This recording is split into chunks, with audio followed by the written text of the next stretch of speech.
Why would a therapist be telling you not to take mental health days? Today we're going to dive into what mental health days have turned into, justifying things as good for my mental health, and why they might actually not be good for your mental health long term, and how we can achieve a better balance when it comes to challenging ourselves and avoidance, and really being able to serve our mental health with the choices that we make. Before we dive into today's video, please do like and subscribe. That helps the channel to grow. And let's talk about mental health days. So I don't know anything definitive, but I think of mental health days as starting maybe a decade and a half ago, before I was even a counselor. It started as a way of being able to take a break, set appropriate boundaries with your workplace. People were getting worked really hard at their jobs, and mental health days were a way to have a day off, spend time with the family, be able to focus on other priorities without having to be sick or take vacation specifically. And this is a way that companies and employees together could kind of collaborate to have some better work-life balance. And this is extended over time into something that I see as being really unhealthy for Americans. And let me talk about why that is. I have nothing against mental health days as they were originally constructed. What I hear from a lot of young people that I counsel now is that a lot of things are being justified as good for my mental health when they are actually not. So what I'm talking about is maybe skipping class because I'm just not feeling it today. I need a mental health day and I need to skip class. And this becomes an overarching pattern where this is actually leading to them failing out of classes or dropping out of school entirely. It might be putting off having a difficult conversation with a friend. Oh, it's not good for my mental health to have that conversation right now. And eventually it lingers and lingers to the point where they're not friends anymore and they've lost that relationship because they were avoiding that conversation, avoiding investing in that relationship and that difficult conversation they needed to have. Maybe it's somebody who has difficulty with confrontation and either seeking accommodations to live by themselves under a mental health justification or just choosing to do so. And over time, they become more and more reclusive. They don't get to practice the difficult interactions of living with a roommate or figuring out appropriate boundaries. And so these are all little ways that I've seen people start to justify things with their mental health that are not actually serving their mental health in a beneficial way. At the root of all of these, I see this as the concept of avoidance. And so avoidance shows up particularly when we're talking about anxiety, and is a specific target of cognitive processing therapy, which is actually developed to work with trauma. Anxiety tends to lead to avoidance. If there is something I'm fearful of or anxious of, it is something that I try to move away from, to not think about, to avoid either interacting with or having to engage with at all, which is fine from a biological and evolutionary standpoint. If there is something that we need to be afraid of and we are anxious about, it is natural to have an avoidant response to that. If you're talking about a tiger out in the wild, yes, we avoid that. A bear out in the wild, sure, avoid that. But then when it's become overgeneralized, it actually leads to a really unhelpful cycle called the avoidance cycle. And this shows up a lot in anxiety, where something that I think is to be feared, whether it's this assignment that I just don't know how to start, or having a difficult conversation with a roommate, or talking with a professor about something that I missed, or making up work. I put that off because it's frightening, it's off-putting, I'm anxious about it, right? So that feeling drives me to avoid that. And what happens is I get a little sense of relief because, ooh, wow, I avoided that danger, great. But what happens is that perceived danger doesn't actually go away just because I avoided it. That might happen in the wild because the tiger might wander off, the bear might wander off, sure. But when it comes to these recurring responsibilities like homework, going to class, interacting with a roommate or a friend that I have a difficulty with, that doesn't go away. And so that little bit of relief actually serves as a reinforcer. So next time that stressor comes around, I am more likely to avoid it again because I've reinforced the behavior from the last time I avoided it. And it also builds it up in my mind as, oh, I avoided this last time. This must be something that's scary. This must be something that's dangerous. This must be worth avoiding. And so I'm building up this vicious pattern slowly to the point where it's super detrimental to my mental health because now I am paralyzed with fear. I've built up this pattern where this thing is so frightening or the consequences are now so dire that I can't confront it, that I can't do something about it. And so that's the tricky thing with some of these things that we justify using our mental health, is that we're treating this avoidance as the cure or as the fix for the problem when it's actually only a painkiller. If I've got an injury, yeah, the painkiller might help me feel better for the time being, but it doesn't actually get at the problem of what I'm experiencing. I need to actually go in and have that fixed or let it heal somehow. And the painkiller just allows me to ignore it for a certain amount of time until that wears off and the pain comes back. And so the unspoken attitude that I get from a lot of my clients is that, hey, I just want my life to be easy. Why can't my life just be simple and uncomplicated? And this is a difficult conversation to have with them, because sometimes we have to get to the point where we realize that people are not made for an easy life. What I mean by that is that, yes, we see the effects of people overstressing themselves, overworking themselves. That causes our systems to break down, to constantly be in fight or flight mode, and that leads to a lot of long-term health issues, right? We've seen the extremes of that end. But on the other end, we also suffer in a life without any challenge. So I use this comparison for a lot of the students that I work with when they're saying like, hey, I just want an easy life. I just want things to be uncomplicated, like all the barriers removed. Let me just do my thing. And I tell them, hey, you can go back to second grade, then life will be simple, school will be easy. You'll know all of the concepts being taught, I hope. And life will be really simple and easy. But there's something wrong with that. You won't have the challenge and the stimulation that comes with a healthy level of challenge. And that's called languishing, where you don't have any challenges for your mind or your body to be stimulated by. And that's not healthy for us either. We tend to lose motivation in situations like that. We tend to lose sense of efficacy in situations like that. And so there's this needle that we have to thread between over challenging and overworking ourselves and taking things too easy to the point where there's no healthy stimulation. We need something in the middle where it's just challenging enough for us to have to think and be creative and come up with solutions and put some dedication and work into it, while also not discouraging us with such a high bar that we can't achieve it, or feeling like we are completely unable or incapable of achieving those goals that we set for ourselves. And so I can see mental health days or these other kinds of accommodations and things that we justify using our mental health as being helpful for that, as, okay, this challenge is maybe too much right now, or I've been working too hard, I need to maybe recalibrate or kind of reevaluate where my goals are, what my effort is at, and how can this be healthier for me.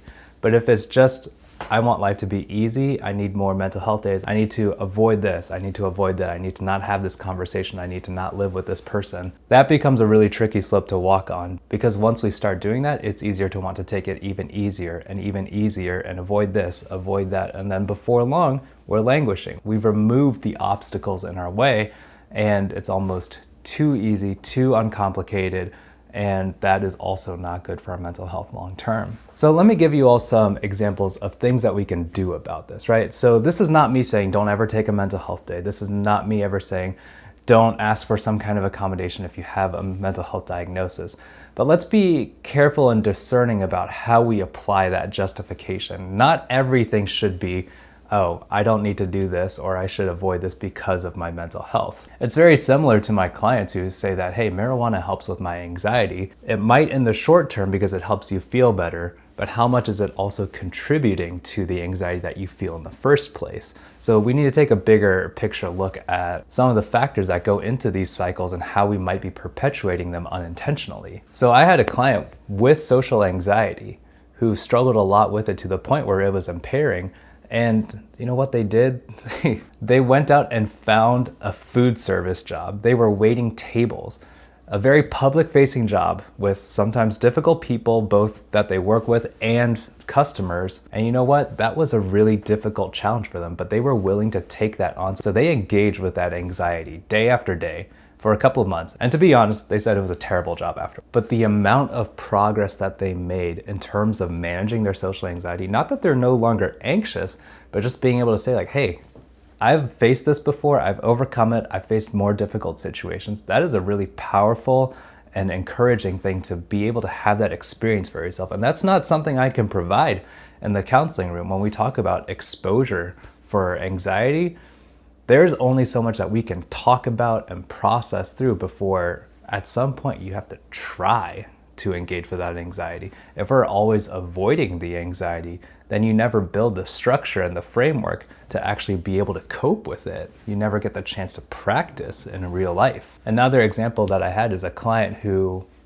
had a lot of difficulty in high school, started doing college because that was what they were supposed to do, and it just never clicked for them. they eventually decided to take a courageous step to drop out and pursue employment. They just found jobs that worked for them. And there was a couple of jobs that they didn't like, didn't work for them. And eventually they landed one. But they kept confronting that anxiety of like, oh, I'm not a good person, or I'm not good enough because I wasn't able to succeed in school, to eventually find a job that really worked for them. And they were doing a lot better because they had the courage to engage with the idea of maybe school isn't for me.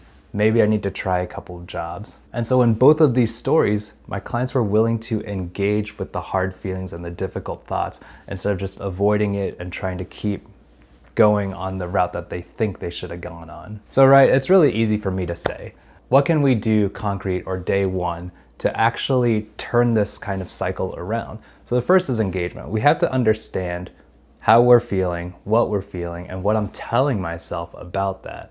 And then just like my client said, zoom out, take a bigger look. What is the response that these feelings are wanting? Am I trying to avoid? Am I perpetuating a cycle because of that? Having an awareness of what's making me feel anxious in particular, as well as what that anxiety makes me want to do, is really important so that I can make a fair decision about whether that's actually in line with my values or whether it's just a reaction to that uncomfortable feeling. So there's a lot that awareness can do to help us just understand what the pattern is in the first place and to better understand the long-term implications of what I am doing by avoiding, or what am I doing by justifying this choice that I'm making as good for my mental health. Sometimes it is, and sometimes it may not be. And second is to recognize the typical pattern of response. So what I mean by that is, if my response to not feeling like waking up to go to class in the morning is always to sleep in and then avoid talking with my professor because I don't want to be embarrassed or ashamed that I skipped class again and now I'm falling behind and now I'm having to drop out of class for the third semester in a row, that's telling me what my typical pattern is. And so in that sense, it might be helpful for me to resolve to, hey, it might be better for my long-term mental health if I deviate from this pattern that is not helpful for me and force myself to go into class, force myself to have this conversation with this professor, force myself to go to the dean of students and be like, I need help, I need support, this is not working for me, I'm trying, and I just need help right now. All of those could be embarrassing, those could be very challenging for us to confront, especially if this has been going on for a while. But by recognizing that pattern, I can also take a step that is deviating from that pattern. If I'm not aware of what the pattern is and I just keep saying, oh, I don't feel it today, it's for my mental health, I need to sleep in. Oh, I don't want to talk to the professor, I don't feel it, it's not good for my mental health because I'm feeling anxious, that's not going to get us anywhere. And on the flip side, if I am constantly signing up for activities, and I'm just using a school context because that's what's on my mind right now. If I keep signing up for different activities, I'm leadership in a bunch of activities, I'm taking 18 credits and I'm maxed out, I'm tired, I'm overworked, I'm stressed out, I don't have time to engage with my friends or with my family. And then I'm looking at that pattern like, wow, I don't like where my life is at right now. I'm succeeding, but this is also costing me a lot. Then I might look at, hey, maybe I take a mental health day. Maybe I reevaluate what my goals are. What am I trying to do with all of this? Let me choose to cut back a little because all that stress is also not good for me.